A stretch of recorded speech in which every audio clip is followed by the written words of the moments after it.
Dalawang beses ko pa lang ito ngayon. Pero ito, 3 years na po ito na meron po kami swimming pool.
Ano nga, parang paano ka muna ilalim mo na? Gawa nga ng growth area. Bigyan mo kaya ako ng brush, babasin ko. Kung kailangan yung continue na kamawawag. Hindi pag di naman nagsusunod. Dito ka muna, baba mo niya. Parang hindi na masyado malamig.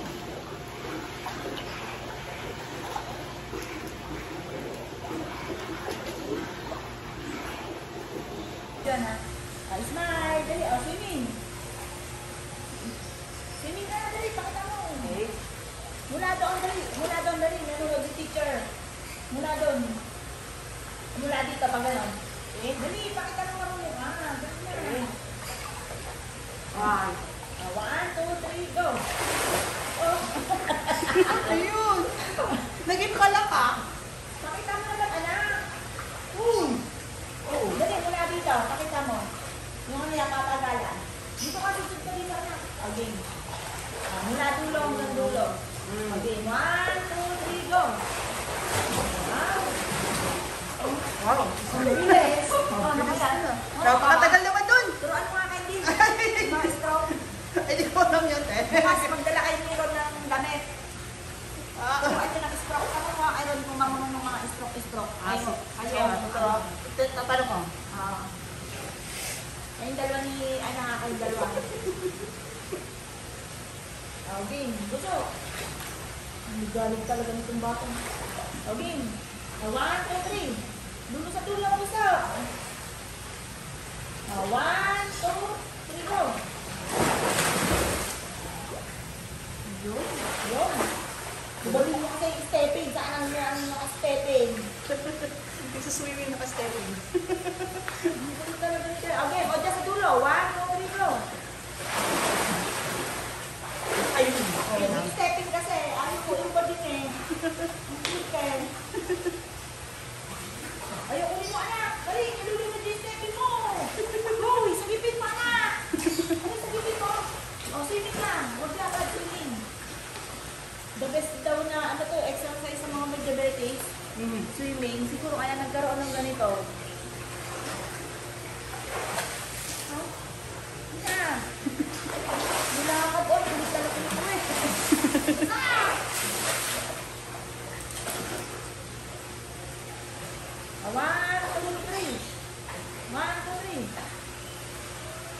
Four, five, six. Akalong.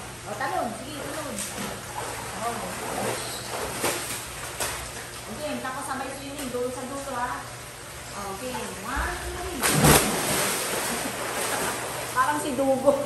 Si Dugong na bumagsak sa tubig. Sasabayan ka doon natin Candy bukas. Ha? Nabusa.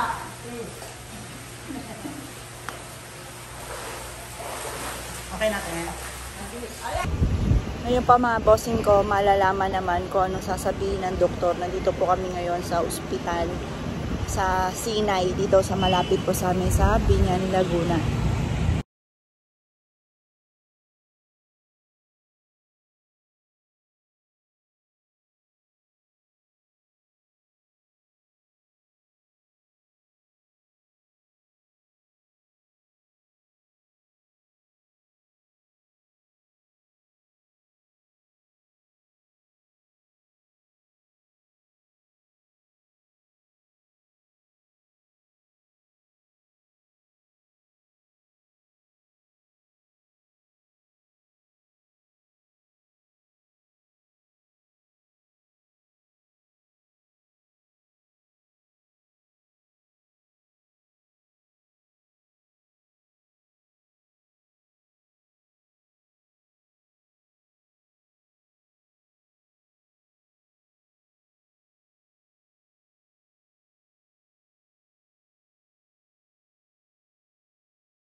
Ano yung natugtog na yun? Sa taas. Wala yun, yung ano yan. Yung games ni Justin. Yung Justin ba? Yung ganun karinig.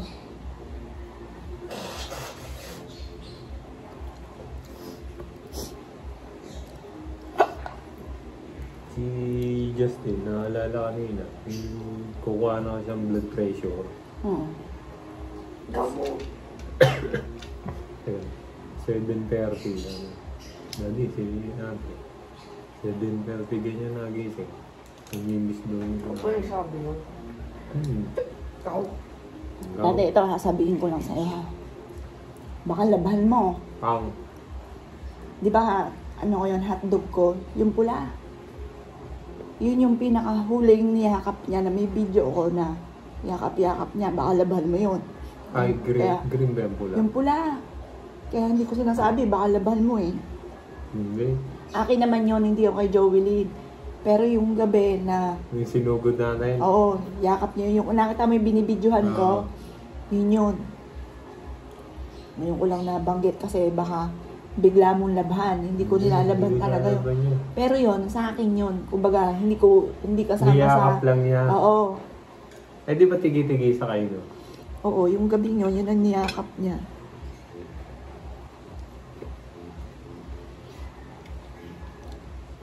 Ako lang na ginala tuwing umaga. Pag-tising ng gabi ng anak. Inom mo ano muna ng tubig na mainit bago ka maligamgam, bago ka maligo. May pagkain ka sa baba. Sabi mo, Daddy, maaga pa. Maya-maya. Araw-araw gano'n, di ba ano? Pagpapasok.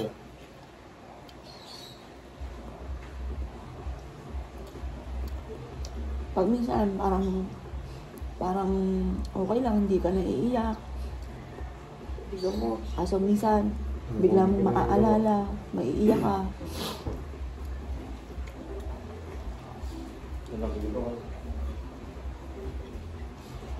Anak, diyan na, iinom mo ng gamot diyan. Ito na. Kakakain mo na magamay panahon ka.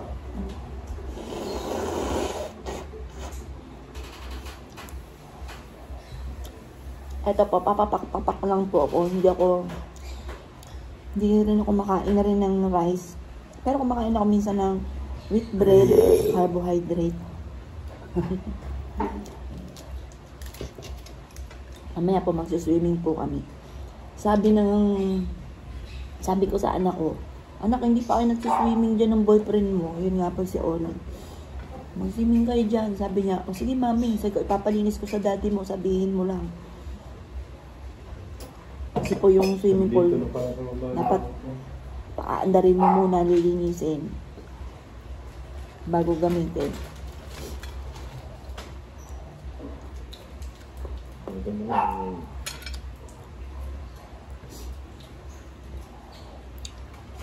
Pag may diabetes, tapos na-late ka po ng kain, nahihilo. Pero dati, ganun talaga, nahihilo po kami, minsan tinitiis ko lang. Pero siguro kung walang pangyaring ganito, hindi rin ako magpapa-check up.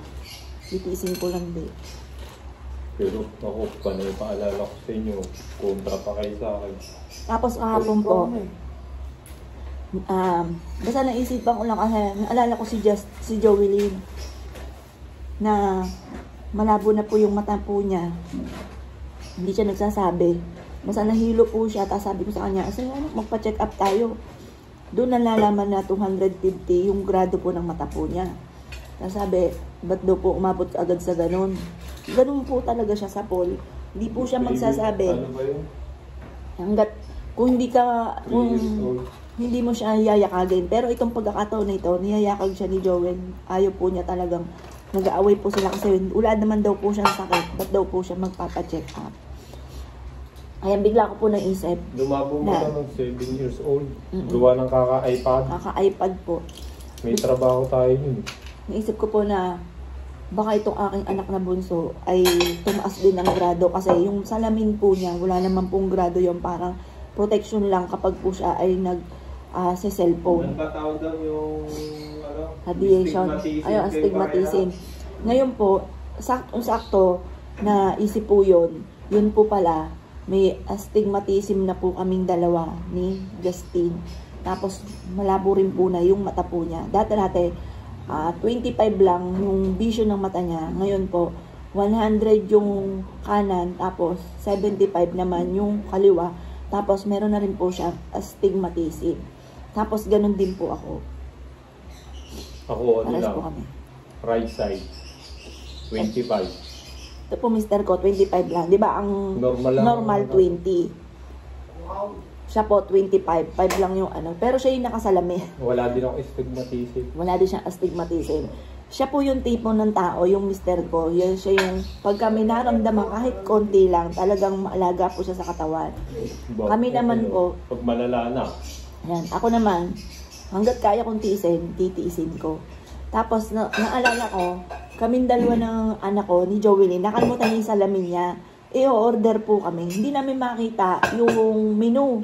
I-orderin namin. Medyo nagtagal nga po kami doon kasi hindi namin matanaw, hindi namin maaninag. Ang ginawa ko po, kinuha ko yung camera, tapos sinum ko. Doon lang namin nakita. Kaya alam ko, sa sarili ko, malabo talaga rin ang mata ko. Yan. Etong anak kong bunso, anak, huwag kang mamana sa akin kasi yung anak kong panganay at anak kong bunso, tingin ko mana sa akin kasi parang hanggat kayang tiisin, Hindi ako magpapa-check up. Sakit lang ang ulo ko pag ano, yung lagi niyo ako inaano, yung kontra niyo ako, yung iisipin ko, kaya nasakit ang ulo ko. Taas na na. Yung bakit nga yung umanon sumunod sa akin ito, laging gusto sila tama. Ay, Hindi ngayon, na-realize yung mga sinasabi ko. Pagdating ko sa kalusugan, siya po ang boss. may sumama ko na. Saan? Oh. Bakit? Patay na? Lakad ka na doon. Ganda ni ate, natatakot kang kumatakot. Yan. Hayaan mo, maganda nga. Andun si ate, bantay mo eh. Angel mo yun. Huwag kang matakot doon. Nakal na, huwag kang matakot. Hindi ko malam ako, uminom ako. Yan na, pas muna ako. 20 ito. Minom na ako nito kanina. Eto pa, anong tawag dito? Metformin po ito. Pero mamaya, may check up po ako. Babasahin lahat yung ano. O, ano? Sige, lakad na na. Lakad na.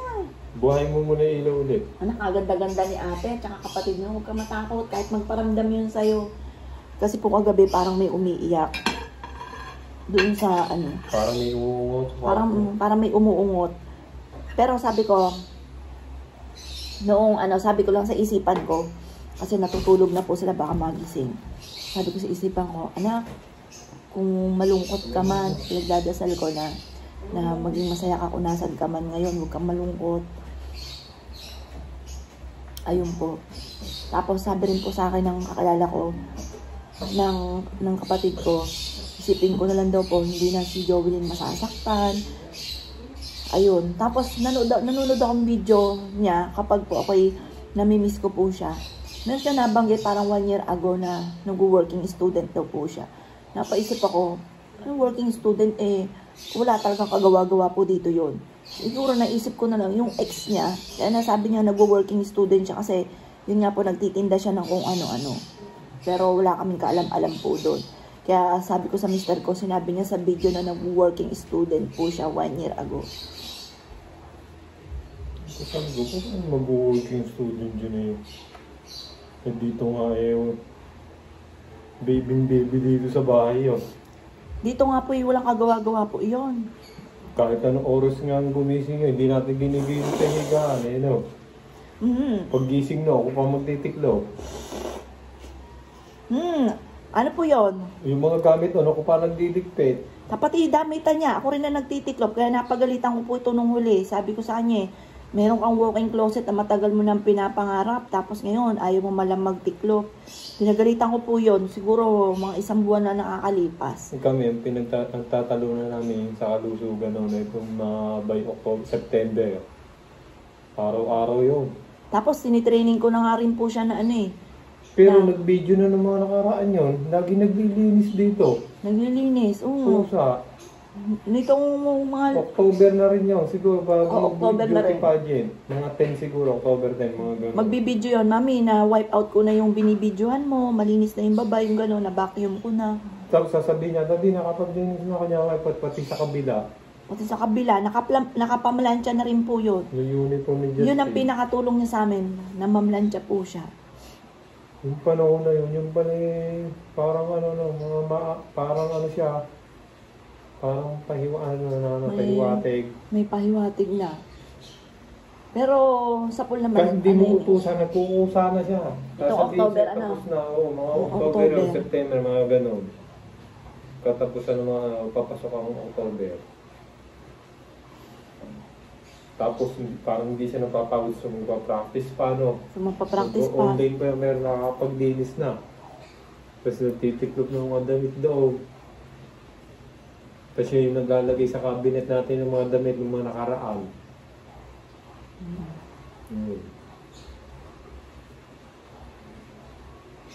Ang dami niyang mga sulat doon, yung mga diary na talagang umaatungal ako ng iyak kapag nababasa. Ito naman mister ko, hindi daw niya kayang basahin. Pati yung album na dumating, hindi daw niya kayang tignan. Ako naman, yun ang gustong gusto ko. Nagsisearch nga po ako, nainis nga po ako kasi meron po siya isang cellphone. Hindi ko alam ang password. Ngayon, ginaya ko nag-search ako sa YouTube. kung paano ma-open. Yung po pala, madidelete pala lahat. Kaya sobrang sisi ko kasi na-delete lahat. Kaso, hindi ko rin talaga siya mabubuksan kasi kahit email noong ng cellphone na yon at saka contact number ay hindi ko alam. Kaya parang hindi ko talaga siya mabubuksan. Kasi tinaray ko na yung mga ibang cellphone niya, hindi siya ma-open. Tinaray ko rin yung email niya, hindi siya ma-open. Kaya sobrang sisi ko kasi gusto kong buksan po yung cellphone na yon dahil alam ko dati madalas siya rin ginagamit po yun. Hard reset mo pala eh. Ayun, hindi ko naman alam na ganun po na reset po yun. Basta pinanood ko lang sa ano na ganun daw po para ma-open. Kaya ginawa ko po yun, yung pala na-delete lahat. Sabi, kaya na-delete yun, baka may matutuklas na ano yung masasaktan tayo ng gusto. Opo. Yung anak ko, mabait po yun kung mabait.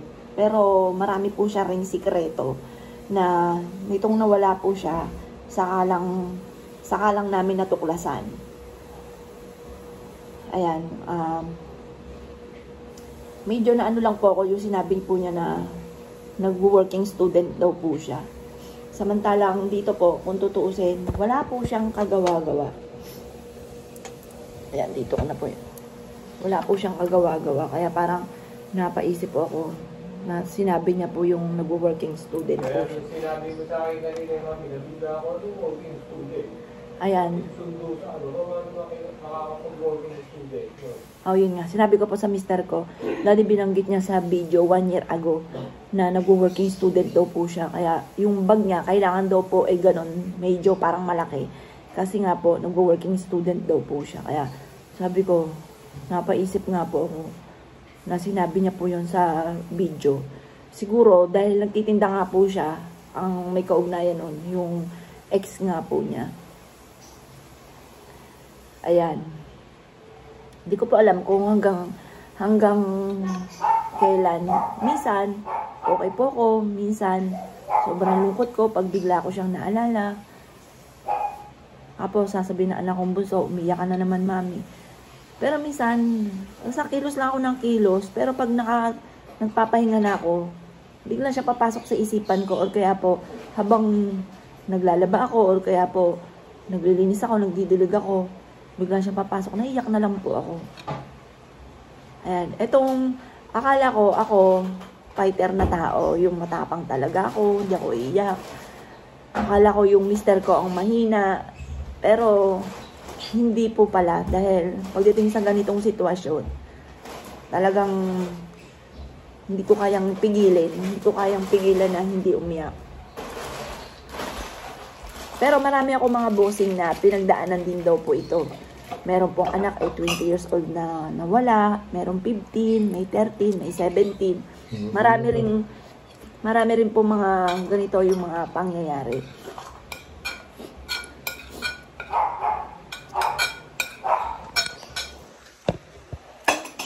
Ikaw na maghugas. Mag-aalaw doon ako. Ako na maghugas. Tuloy mo na yung ano doon. Mag-aalaw na ako.